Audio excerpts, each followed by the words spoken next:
Hello, everyone. It's me, Arden Lee. I'm back today with another video, and in today's video, I want to talk about the way that the feeling of what feels too good to be true can actually be a key to our greatest dreams and the things that we want to manifest for ourselves.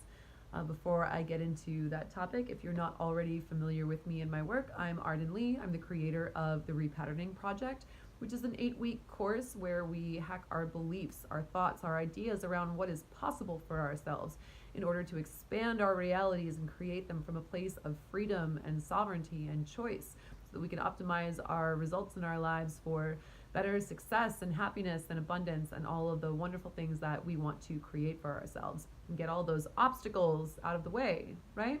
So if that sounds like something that you're interested in, take a look in the description box where I have a link to a free PDF guide to the repatterning modality, so you can learn a little bit about what we do in the course. And I also have a link to the Repatterning Parlor, which is a group on Facebook that I moderate where like-minded individuals come together to discuss these topics and support each other in their self-care and their self-improvement and personal growth. So if that sounds like your jam, come and join us. We would love to have you. And definitely let me know if you join that group from this YouTube channel. Let me know where you found me. Say hi, make a post. Introduce yourself. It would be lovely to hear from you. So I want to get to what I want to speak on today, which is this idea that if something feels too good to be true, that is actually a key to the thing that we most want. And so often, the thing that we most want is actually what we are destined for. It's the thing that is that we're fated for, that we're meant to do.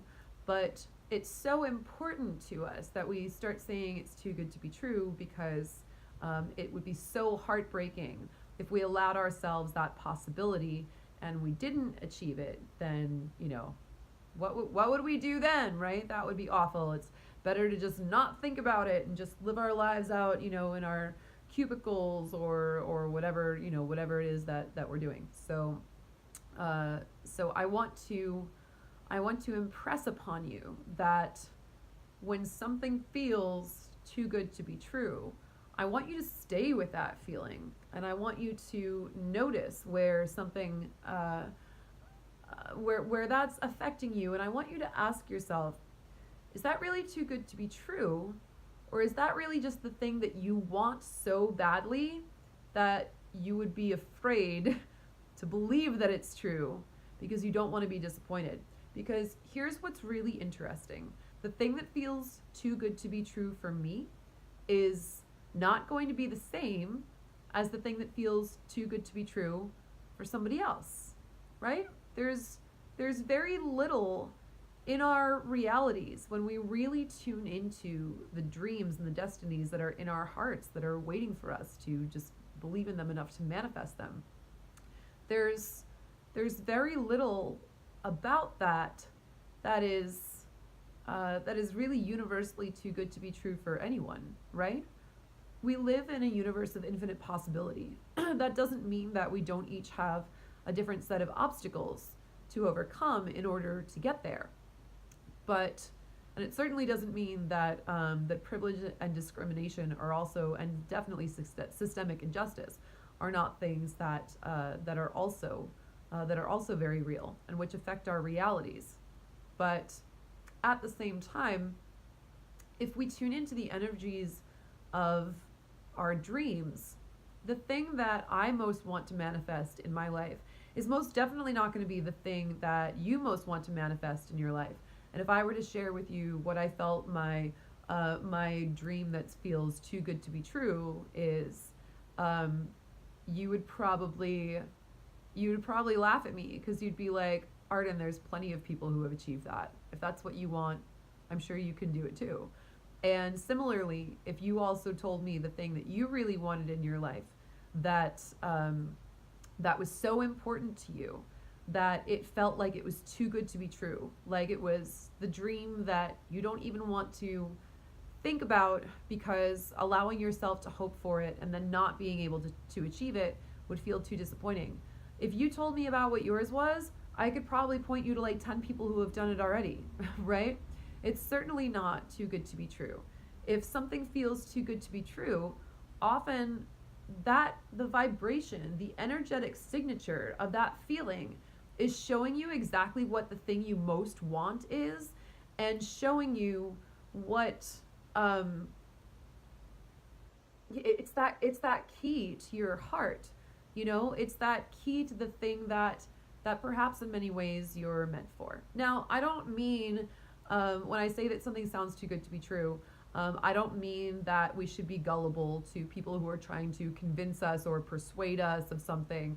I don't mean that we should, I mean, for example, I once signed up for a CBD oil MLM because a very charismatic person was like, this is the key to your life. And there was like, there was a synchronicity around, that happened around it. And I was like, sure, and I signed up for it. And immediately my relationship with that person fell apart due to other reasons. And then I didn't even want to think about being involved in their MLM. I didn't want to think about making them money in any capacity or whatever. And I just had no motivation for it. And I later found out that, this product that I had been sold on by a very charismatic speaker was like, it was fine, it was good, but it wasn't this big healing thing that I thought it was going to be. So when I say too good to be true, I don't mean like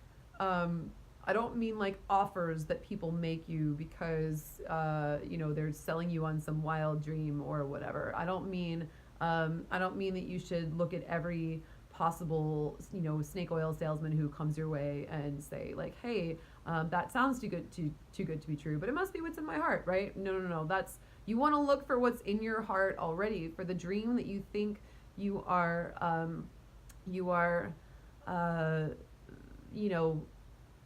taking that realistic approach to, and saying, well, this is not gonna work, so I'll just do this instead. And for me, I think that was very much about having a career in rock music and also being able to have a healthy relationship at the same time. That sounds really funny, doesn't it? But there was so much, the career in rock music also, in and of itself felt too good to be true for me. But that feeling of that being too good to be true was really just an opportunity for me to look at my limiting beliefs around what I was allowing myself. I grew up as someone who was not cool at all. I was not in the cool crowd. I was well liked or whatever at times, and I was a singer. I was trained to sing Broadway, to sing classical, even opera a little bit sometimes when I was in my teens, and I was a big drama geek, right? I was a big theater nerd. So growing up, feeling like, okay, I can sing, but I'm not cool enough to be in mainstream music. I think even, when I was in, junior high or so, I got made fun of for my taste in music. I got made fun of for also the fact that I would try to sing, Pearl Jam songs, but in 7th grade I was a soprano, so I'd sing them an octave above where they were written, and all my friends would get really annoyed at me, right? So it was like, I just got this idea that I just wasn't cool enough to have that. And then as I grew and as I matured, I was like, fuck it, I know how to sing. I'm gonna start my career in rock. But I felt like in order to be taken seriously in that scene, especially in the New York rock scene where my band originated, I felt like I had to be like the tough girl, like the cool girl. Like I had to be one of the guys. I had to prove that I could, that I could hold my own in that capacity, which so often meant that the songs that I was writing were about like, whiskey and hard sex or whatever, because I was hanging out in, I was hanging out in that kind of scene where that kind of like hardcore, tough New Yorker kind of rock scene kind of values were so prized that I actually wasn't giving any room for my femininity beyond being seductive, beyond being tempting or whatever, and being like the cool girl, or whatever, who was like singing about about self-destruction and masochism and rough sex and whatever. And this idea that that I could, embrace, embrace my worthiness and embrace my, you know, embrace my femininity and embrace my genius and even embrace my nerdiness in so many ways. I look back now as I'm starting to create from more of a place of wholeness, and I'm like, there's things I know how to do back from like singing musical theater and opera that would actually go really well in, like, it would make a song really interesting and different, like, for example, I used to sing a lot of Sondheim growing up, so I know how to say things really fast because Sondheim packs a lot of lyrics into a short amount of time. And I was like, what if I wrote a song that was more like, that had that patter element to it? That would be cool. We haven't really seen a lot of that in rock before. I bet I could do it in a way that makes it work or whatever. So now, as I'm bringing back all of these parts of myself that I rejected because I thought in order to even come close to my dream of what felt too good to be true, that I had to give up parts of myself. And really that thing that I've been really trying to nurse and cultivate in myself is this idea that that I could be, that I could be in the rock scene in a way that doesn't compromise my also need for a healthy relationship, and to be loved and honored and respected. That I don't have to be in this duality between either I'm the cool girl, but I have to be tough and I have to, just take whatever gets dished out at me and not complain about it or whatever, that I have to give up that softness in order to be cool, or, or I could just quit rock and be a nice normal girl and, be a coach, but not be able to live out my dreams of creating music for people. And the more and more that I'm doing that, the more that I'm like, that's ridiculous. That's not true at all. Why did I think that it was, why did I think that, that these two things being able to exist together could not exist together?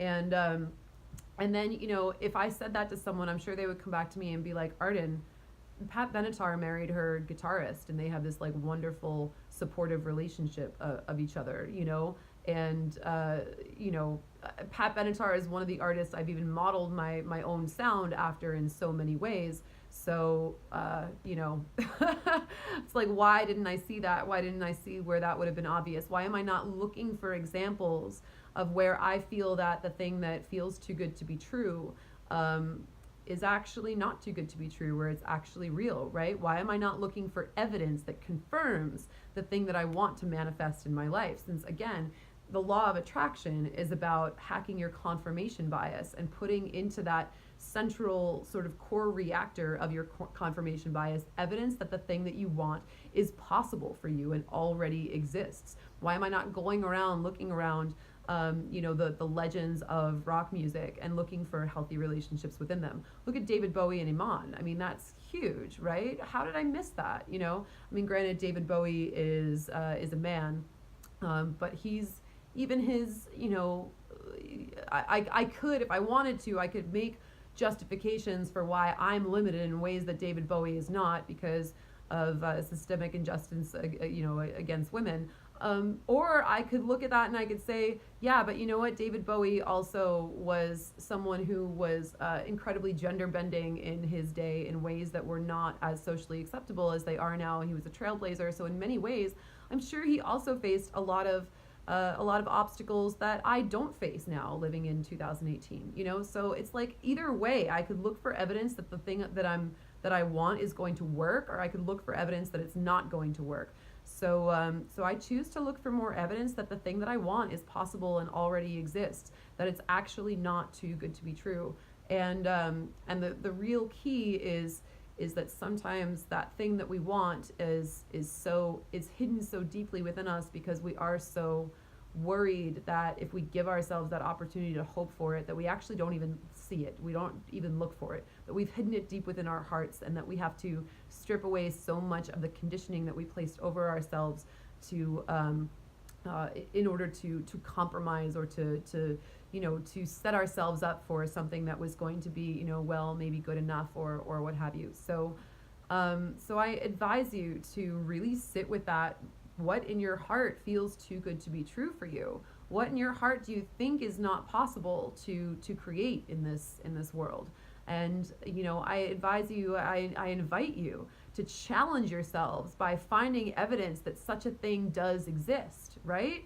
Because if it can exist, if you can think of it, it exists already. And if it exists already, then you can find a way to achieve it for yourself as well. So all it is about figuring out how to make it a reality, right? And that's certainly what I'm doing now for myself.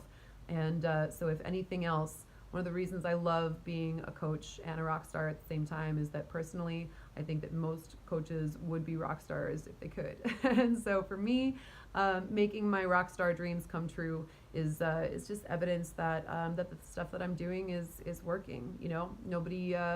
Nobody handed me my dreams. I really had to fight for them myself.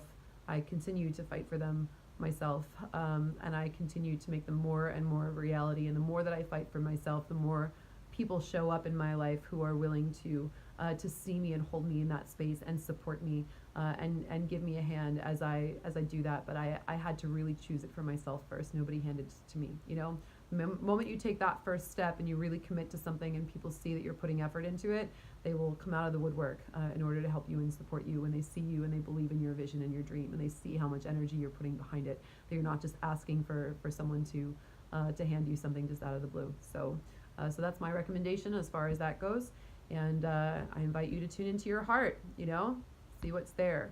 If you can think of it, it exists. So you can make it a reality. Thank you, and I hope you got something out of this. I'll see you next time.